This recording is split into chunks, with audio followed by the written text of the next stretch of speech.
They say that the legislature is often caught between political necessity, putting money where their mouth is, and doing the right thing.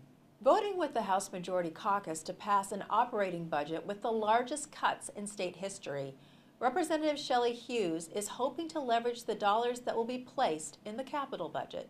I'd rather see us pull back more on the operating budget and be able to have a limited capital budget so we can move forward and have the infrastructure that we need for a healthy economy. Setting aside most all of the state's major projects, the current capital budget is exceedingly slim.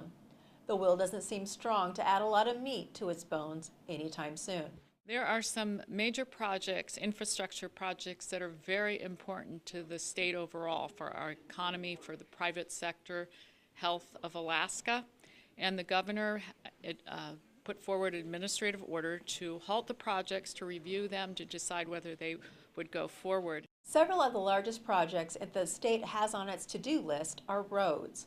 Whether a new transportation link to make life easier for commuters or an industrial road breaking trail to the development of minerals in a remote part of the state, Alaska is hundreds of miles behind the next state in maintaining roadways. Almost all roads, bridges, airports, and transit systems in the U.S. are owned by state and local governments, who are responsible for creating and maintaining them.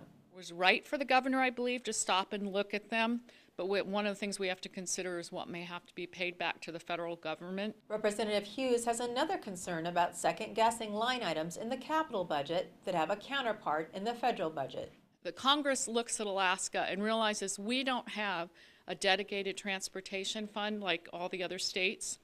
And because we don't, they want to see commitment. They want to see some certainty to moving forward. Most states have at least one transportation dedicated trust fund, many of which are constitutionally protected from raiding when finances get tight. Many fill their fund with fuel taxes.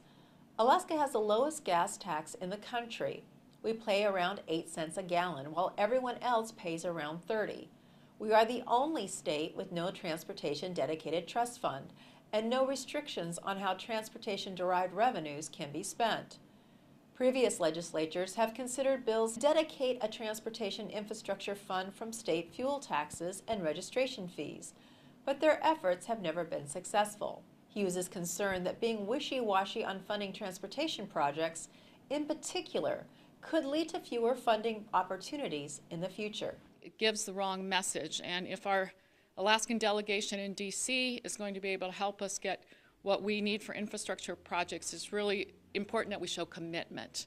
While having a designated transportation trust fund like all the other states might improve the public perception of stronger protections for these dollars, in the real world that hasn't been the case.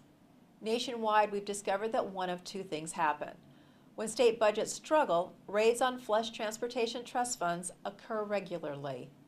And when the oil taxes that largely fund these trusts aren't keeping up with current infrastructure needs, there simply isn't any money to take.